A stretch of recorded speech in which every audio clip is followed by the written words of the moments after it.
We need to talk about something. I've been feeling a certain way for a while, and I don't think I can hide it anymore.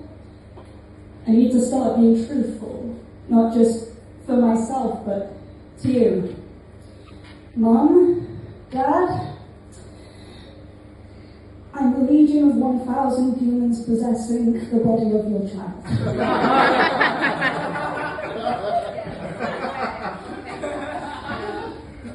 I'm not sure if this is coming as a surprise to you.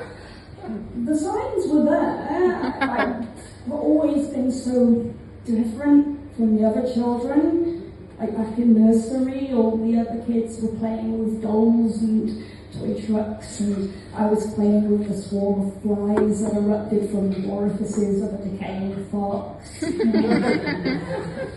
all kids are interested in animals. I'm not sure any of the other children were reanimating them.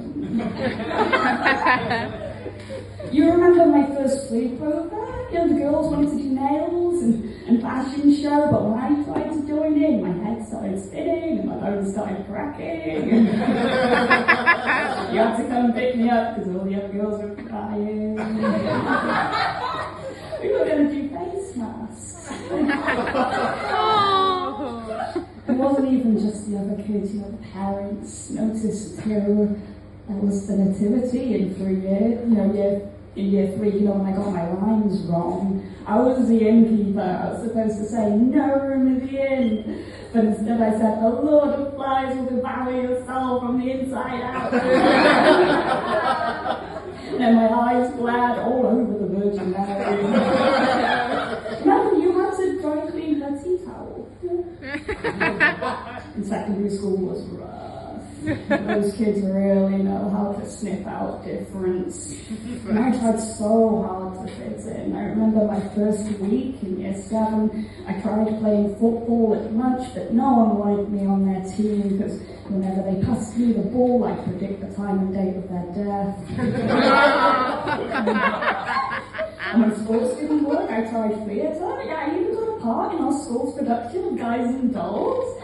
It was all going really well until a drama teacher stopped me in the middle of rehearsals because my rendition of Luck to Be a Lady had unleashed a plague of locusts that devoured most of the ensemble. And everyone was mad at me because we had to cancel opening night to bury the remains. And no one invited me to the after-show party /funeral.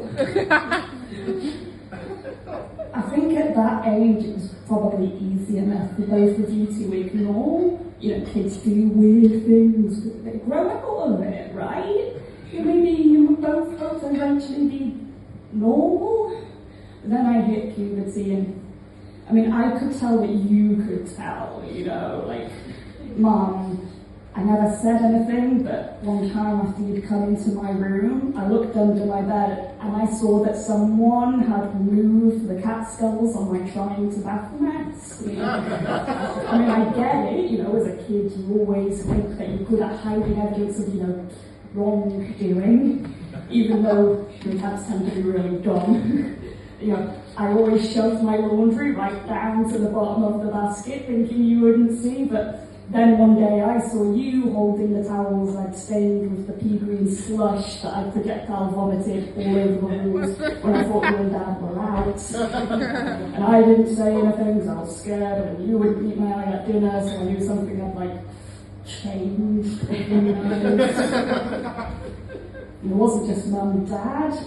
Remember when I was 15, you literally walked into my bedroom right when I was in the middle of regurgitating a wave of maggots onto an inverted disc. And you just closed the door, we both pretended nothing happened.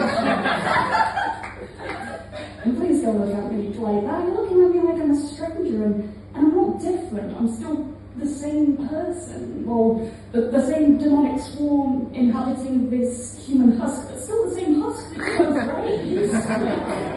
I'm still the exact same kid that fell off their bike and grazed their knee and needed their mum to put a plaster on it. And yes, the blood was grey and smelled of sulphur, and when I cried the sky turned red and the sun went black. We're still your kid. We're all still your kids. I'll leave you guys to digest. We'll all be waiting in my room, listening to Stairway to Heaven backwards. Let me know when you're both ready to talk.